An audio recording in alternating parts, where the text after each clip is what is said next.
May multo nga bang nagpagalaw sa rocking chair na ito?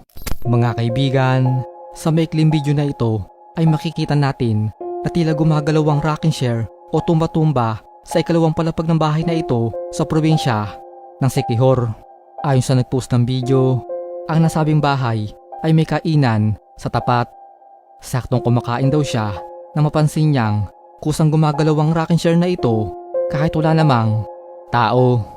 Alam niyo ba na may isang lumang paniniwala na kapag ang isang taong pumanaw ay pinaniniwala ang naiiwan ang kanyang kaluluwa sa isang bagay na kanyang iniingatan o madalas na ginagamit noong siya ay nabubuhay pa.